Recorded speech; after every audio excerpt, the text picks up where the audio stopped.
네, 지난주에 살펴본 것처럼 엘리야는 넘어졌던 그 자리에서 하나님의 어루만지시는 사랑의 손길을 통하여 다시 일어서게 됩니다. 그렇게 일어선 엘리야는 이제부터는 호렙을 향하여 걸어가야 됩니다. 그곳에서 새롭게 사명을 부여하시는 하나님의 음성을 들어야 되기 때문입니다. 그렇기 때문에 이 길이 아무리 힘들어도 가야 돼요. 다만 중요한 차이가 있습니다. 이곳 우덴나무 아래까지 도착하기까지 엘리야의 발걸음은 죽음이 두려워서 그래서 도망친 발걸음이었습니다. 하지만 이제부터 호렙까지 가는 발걸음은 전혀 다른 발걸음입니다. 하나님이 그를 회복시켜 주셨고 다시 사명을 받기 위하여 가야 되는 새로운 길이기 때문입니다. 이곳 브엘사바부터 호렙까지 거리가 한 320km 정도 되거든요. 그러면 이 거리를 본문에 의지해서 보면 엘리야가 40일 밤낮을 쉬지 않고 이동했다고 되어 있습니다. 그렇게 보면 하루에 8km씩 이동했다는 뜻인데 일반적으로 성인 남자의 걸음으로 1시간에 한 4km 정도 걷습니다.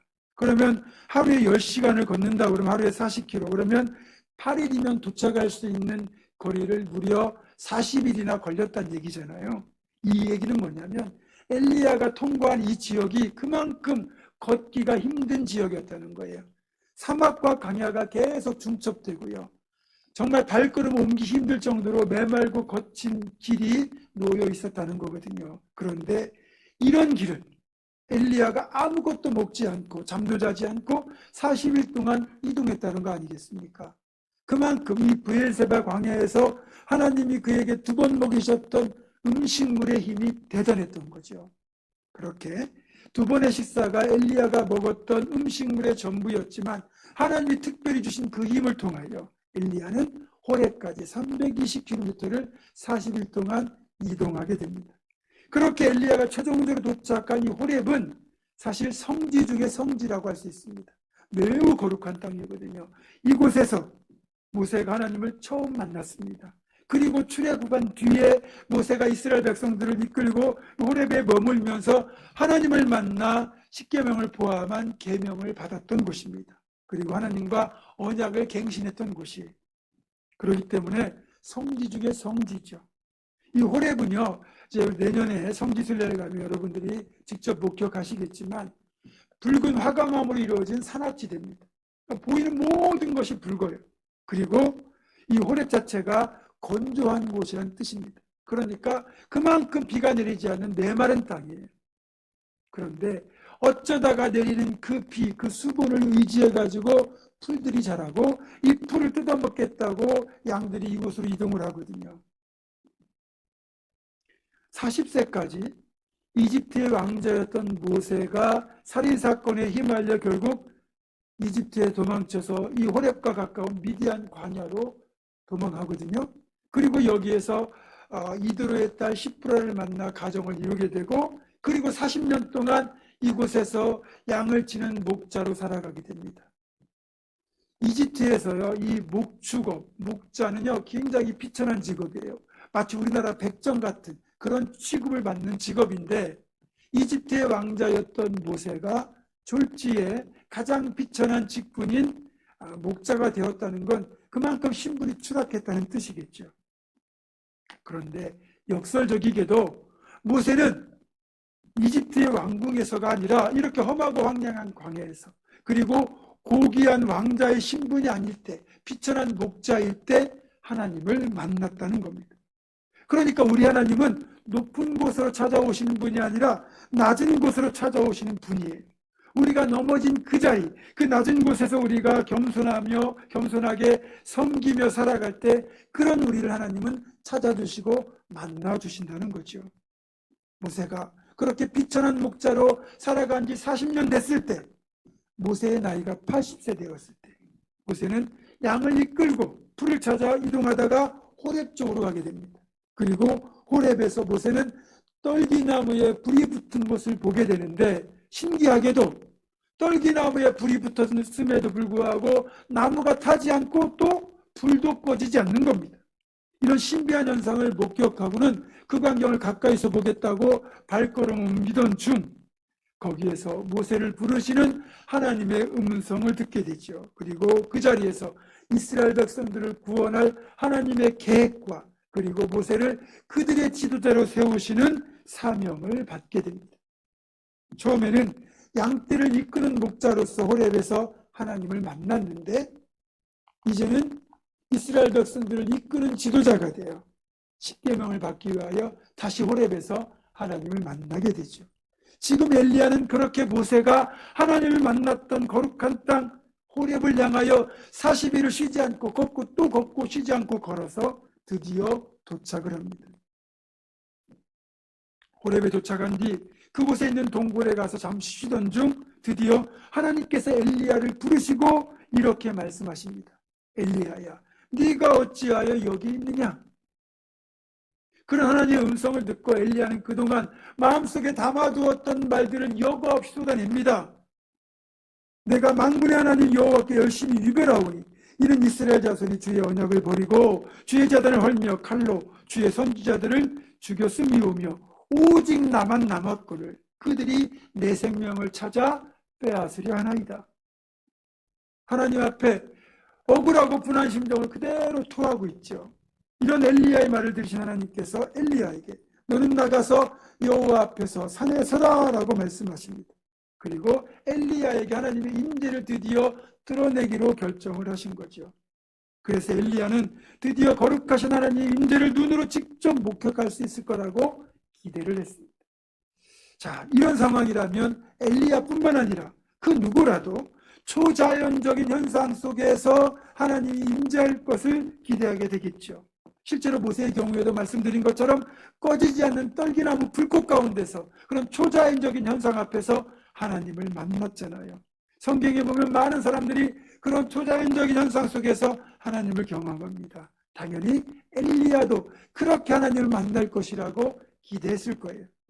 자, 그래서 여호와께서 드디어 임재를 나타나신다고 지나가시는데 먼저 가장 크고 강력한 바람, 태풍보다 더 강력한 바람이 불었습니다. 그 위력이 얼마나 대단했던지 마치 산을 가르고 바위를 부술 정도였어요.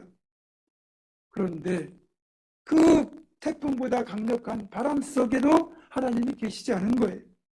그리고 이어서 땅이 흔들리는, 지축을 뒤흔드는 지진이 일어났습니다. 강력한 바람 속에 계시지 않았다면 지진 속에는 계셨겠지라고 생각했지만 그 지진 속에도 하나님은 계시지 않았어요. 세 번째로 엄청난 불길이 타올랐습니다. 모든 것을 사를 것 같은 그 불길이 그렇게 타올랐는데 그래서 모세를 만나 주실 때처럼 불꽃 가운데 하나님이 나타나실 것이라 기대했지만 이 불꽃 속에도 불길 속에도 하나님은 계시지 않았습니다. 그렇게 조금은 실망하는 시간이 지나간 뒤 모든 것이 잠잠해지고 조용해진 뒤에 하나님은 세미한 음성으로 자신을 나타나셨습니다. 불 후에 세미한 소리가 있는지라. 세미한 소리가 뭡니까? 정말 귀 기울여 들어야만 들을 수 있는 소리 아니겠습니까? 성경을 보면 바람이나 지진이나 불길 같은 것은 다 하나님의 임재의 강력한 표지들이지만 그 어느 것 속에도 하나님은 계시지 않았고 엘리야도 그렇게 초자연적인 기적 같은 현상 속에서 하나님을 만나기를 원했지만 하나님은 오히려 그런 가운데서 엘리야에게 자신을 나타내지 않으시고 천지가 잠잠해진 뒤 엘리야의 심정이 고요해진 뒤 세미한 소리로 자신을 나타내시고 말씀하셨던 겁니다. 이렇게 하나님께서 바람이나 지진, 불 같은 강력한 임재가 아닌 세미한 소리 가운데 계신다는 것은 신앙적으로 매우 중요한 의미를 지니고 있다는 걸 우리가 알아야 됩니다. 보편적으로 우리는 하나님의 임재를 어떤 특별한 초자연적인 상황을 통하여 나타나기를 기대하고 있지 않습니까? 그런데 우리가 보기에는 아무런 변화도 일어나지 않고 응답이 없는 것처럼 보이는 그 상황이라 할지라도 하나님이 이미 우리 가운데 임재하셔서 우리와 함께 하시고 역사하고 계신다는 뜻이거든요. 그것이 바람과 지진과 불 가운데 자신을 보이지 않으시고 세미한 소리로 자신을 나타내신 것에서 우리가 알 수 있습니다. 자, 그렇다면 하나님은 특별히 왜 엘리야에게 이렇게 세미한 음성으로 나타나신 걸까요? 사실 엘리야는 초자연적인 경험을 통해서 하나님을 늘 체험해 왔습니다. 아시는 것처럼 하나님이 그를 불러주셨고 그에게 말씀하셔서 그가 내가 말하기 전에는 비도 이슬도 내리지 않을 것이다 그랬더니 진짜 비와 이슬도 내리지 않았잖아요. 그리고 엘리야가 갈멜산 정상에서 하나님 불을 내려 응답하옵소서라고 기도했을 때 하나님은 하늘에서 불을 내려 그의 기도에 응답하셨습니다. 또 그가 7번에 걸친 간절한 기도 끝에 비를 내려달라고 했을 때 천지를 그렇게 풍성하게 적시는 단비가 내렸습니다. 심지어는 30km 이상 시속 30km 이상으로 달려가는 아합의 마차 앞에서 1시간 동안 그 마차보다 더 빨리 달려가기도 했습니다. 이렇게 엘리야는 기적같이 역사하신 하나님의 임재를 늘 체험하며 살았거든요. 그런데 이세벨의 위협 앞에서 그만 두려워 낙심한 엘리야. 그러니까 그런 엘리야가 이제 하나님은 나를 떠나셨는가라는 의심과 불안에 빠져 있을 때 하나님은 바람과 지진과 불을 주관하시는 능력의 하나님이시지만 이렇게 세미한 음성을 통하여 지금 엘리야 내 눈에 보이지 않지만 나는 여전히 너와 함께하고 있다. 너와 동행하고 있다는 걸 알려주신 겁니다. 그래서 우리가 신앙생활을 하면서 하나님을 만나고 경험한 것에 대한 기대를 깨뜨려야 됩니다. 바꿔야 됩니다. 우리가 보통 듣는 여러 가지 간증들 있잖아요. 불치병에 걸렸다가 하나님께 기도했더니 기적같이 나은 이야기, 또 환상 속에서 주님을 영접했던 사람의 이야기, 기도만 하면 응답받는 사람의 이야기, 또 내 곁에서 방언을 유창하게 말하고 심지어는 신유의 은사가 있다고 얘기하는 그런 사람들, 그리고 사도행전을 보더라도 다메섹 도상에서 우리는 빛 가운데 나타나셔서 나는 네가 빛바라는 예수라 말씀하시던 그 음성을 듣기를 우리는 기대하고 있다는 거예요. 그런 기적적인, 어찌 보면 좀 그런 놀라운 경험을 통하여 하나님을 우리가 체험하기를, 임재를 우리가 경험하기를 원하잖아요. 그러나 대부분 우리 하나님의 임재는 이런 극적인 상황이 아니라 우리의 일상 속에 너무나도 평범하게 나타나신다는 거죠. 그렇기 때문에 우리의 기대를 전향적으로 바꾸어서 세미한 음성으로 말씀하신 하나님의 음성처럼 잠잠하게 내 삶 속에서 역사하시고 또 우리 일상 속에서 우리를 돌보시는 하나님의 손길을 느낄 수 있을 때 이런 신앙생활이야말로 정말 복된 신앙생활이고 어떤 상황에도 흔들리지 않는 믿음이 된다는 거예요. 하나님의 임재 연습이라는 책을 쓰신 로렌스 수사라는 분이 계세요. 이분은 지극히 평범한 일을 통하여 하나님의 임재를 그 누구보다 풍성하게 누렸던 분이에요. 이분은 수도원에서 수도사들의 식사를 책임지는 주방에서 일을 하는 분이었어요. 그런데 이분은 지극히 평범한 일을 하잖아요. 예를 들어서 양파를 썰고 파를 다듬고 그리고 그릇을 씻고 닦고 음식을 준비하면서 그런 가운데서도 늘 하나님을 찬양하고 기도하고 그렇게 하나님의 임재를 갈구했습니다. 놀랍게도 그런 지극히 평범한 주방에 하나님이 임재하셨고 그 임재가 얼마나 놀라웠든지 강력했든지 그렇게 늘 기도 삶을 사는 수도사들조차 이 로렌스의 주방에 들어오면 어느 때보다 강력한 하나님의 임재를 느낄 수 있었다고 그래요. 여러분, 우리는 기도원에 들어가서 기도해야만 하나님의 임재를 만나고 40일 금식 기도를 해야만 하나님을 만날 거라고 착각하지만 하나님은 우리가 살고 있는 이 현장 그리고 우리가 살고 있는 이 현실 속에 그렇게 세미한 음성으로 임재하셔서 이미 우리와 함께 하시는 분이에요. 그러니까 우리가 눈을 열고 귀를 열어서 그분을 보고 그분의 음성을 듣기만 하면 하나님이 나와 함께 하시는구나, 그걸 알 수 있거든요. 그래서 기도가 중요합니다. 우리가 기도는 다양한 방식으로 하잖아요. 부르짖는 기도도 있고 또 조용히 드리는 기도도 있는데 각자의 성향에 맞춰서 기도하시면 됩니다. 그러나 기도할 때만큼은 하나님의 세미한 음성을 들어야 되기 때문에 소음을 차단해야 됩니다. 먼저는 외부에서 들려오는 소음을 차단해야 돼요. TV도 끄고 핸드폰도 잠시 끄고 그리고 기도 골방에 들어가서 정말 기도에 집중해야 됩니다. 그래야 하나님의 세미한 음성이 내게 들립니다. 그리고 내면의 소리도 차단해야 돼요. 여러분, 모처럼 조용히 기도하려고 무릎 꿇고 나면 기도가 잘 될 것 같잖아요. 목사도 잘 안 됩니다. 갑자기 눈을 감으면 그동안 내가 잊고 있었던 일들이 생각이 나는 거예요. 갑자기 누구와 약속을 했던 것이 생각이 나고 이런저런 일들이 자꾸 떠오르면서 내면의 소리가 자꾸 나를 그렇게 부릅니다. 그러니까 이런 잡소리까지 다 차단하고 심지어는 염려와 근심까지 다 내려놓고 오직 하나님의 음성 앞에만 집중해야 되거든요. 그래야 세미한 음성이 들리게 됩니다. 물론 이런 기도를 하려면 한두 번 갖고 되는 게 아니라 지속적인 기도 훈련이 필요하긴 합니다. 말씀드린 것처럼 부르짖는 기도도 좋고 조용하게 드리는 기도도 좋고 침묵을 하는 기도도 좋지만 마지막 끝에는 하나님의 음성을 듣는 시간을 가지라는 거예요. 내 할 말만 실컷 하고 나면 하나님 말씀하시려고 하는데 정작 나는 듣지 않고 짐 못다 해서 갖고 돌아가잖아요. 그럼 하나님 말씀하실 시간이 없거든요. 그 기도를 다 마친 뒤에 하나님은 뭐라고 말씀하시는지 잠잠히 그분의 세미한 음성 앞에 내 귀를 열고 엎드리는 시간이 필요합니다. 그래야 세미한 음성을 들을 수 있습니다.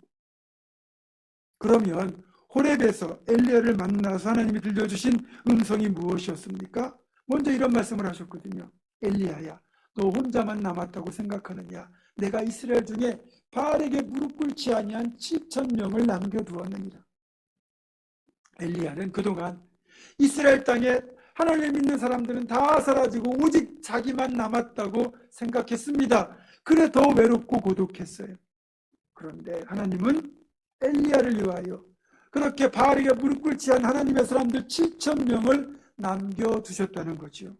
이건 매우 중요한 사실입니다. 제가 전에도 한번 말씀드린 적이 있는데 여러분 혼자 믿음의 가정을 세우겠다고 고군분투하잖아요. 우리 집에서 나 혼자만 믿고 있고 그렇게 신앙의 어떤 그런 동역자가 되지 못하고 교회를 못 가게 만들거나 도움이 되지 않는 그런 것 때문에 많이 힘들잖아요. 또 직장 가운데서도 교회 다니는 사람이 거의 없어서 나 혼자 힘들게 믿음 생활한다고 여겨질 때 여러분 그렇지 않습니다. 누군가 여러분을 위해 하나님 예비하신 기도의 동역자, 믿음의 동역자가 그 자리에 있다는 거예요. 여러분을 위해 누군가 기도하고 있고 또 누군가 응원하고 있다는 사실을 우리가 알아야 되고 믿음의 눈을 열어서 찾아보시면 반드시 하나님이 예비하신 7,000명 같은 그런 믿음의 동역자가 여러분 곁에 있습니다. 여러분은 결코 혼자가 아닙니다. 하나님 여러분과 함께 하시지만 하나님이 세우신 동역자들이 여러분 곁에 있다는 사실을 잊지 마시기를 바랍니다. 두 번째 음성은 엘리야에게 다시 사명을 주시는 내용이에요. 엘리야는 하나님으로부터 3명의 사람에게 기름을 부으려 하는 사명을 받습니다. 이 말씀이 바로 15절에서 17절에 나오는데 여러분 이 3명의 사람은 한 사람은 북왕국 이스라엘 심판할 사람, 한 사람은 이 아합의 집을 심판할 사람, 마지막 한 사람 엘리사는 엘리야의 뒤를 이어서 선지자의 사역을 감당할 후계자가 되는 겁니다. 우리가 어떤 일을 할 때 본인이 직접 앞장서 뛰고 그렇게 일을 하면 처음엔 재미있고 신선합니다. 혼자 하다 보면 때가 되면 지치게 되죠. 그럼 일의 능률도 뚝 떨어지고 불평이 올라옵니다. 자기가 혼자 해놓고 나 혼자 한다고 힘들어하는 거죠. 여러분 사역은 혼자 감당하는 게 아니라 위임하는 겁니다. 동역자들을 세우는 겁니다. 하나님은 엘리야가 혼자 하려고 했던 그 일 가운데 혼자 하도록 놔두지 않고 그의 일을 맡아서 함께 나눌 3명의 동역자를 세우신 거예요. 우리 주님도 혼자 모든 일 다 하실 수 있는 능력을 가진 분이시지만 12제자를 키우고 양육하셔서 주님 승천 이후에 이 땅에 교회를 세워갈 동역자로 그들을 키워내셨던 겁니다. 엘리야에게도 이제 동역자가 생긴 거죠.